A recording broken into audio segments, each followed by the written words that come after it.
Sekarang saya mau membongkar sosok-sosok jaringan-jaringan di kejaksaan.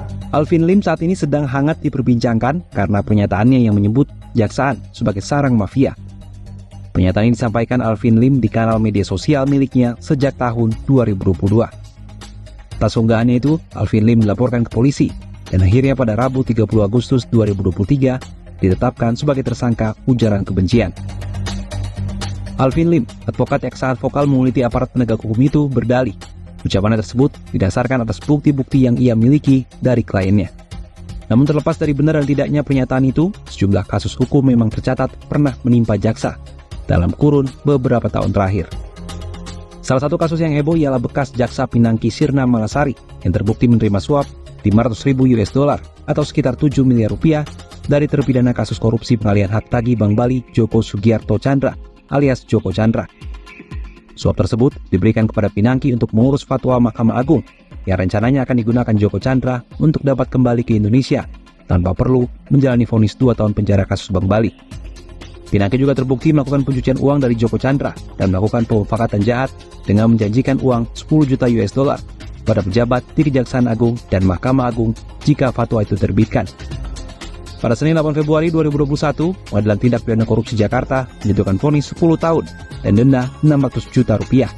Namun di tingkat banding, vonis tersebut dikurangi oleh Pengadilan Tinggi DKI Jakarta jadi 4 tahun penjara.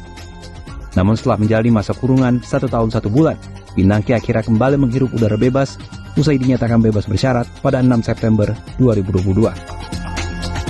Kasus suap yang melibatkan jaksa juga terjadi di tahun 2020.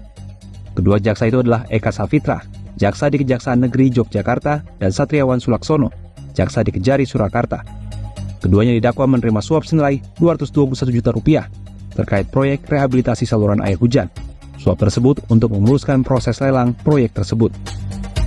Atas perbuatannya, Eka divonis 4 tahun penjara dan denda $100 juta. Sementara Satriawan divonis 1,5 tahun penjara dan denda $50 juta.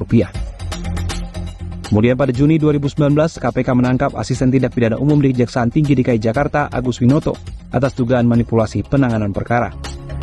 Agus Winoto divonis 5 tahun penjara serta denda $200 juta, subsidiar 3 bulan kurungan oleh Majelis Hakim Pengadilan Tindak Pidana Korupsi Jakarta pada Senin 24 Februari 2020. Agus dinyatakan terbukti menerima suap $200 juta dari pengusaha, sekaligus pihak yang berperkara bernama Sandy Perico, yang pengacaranya Alvin Suherman.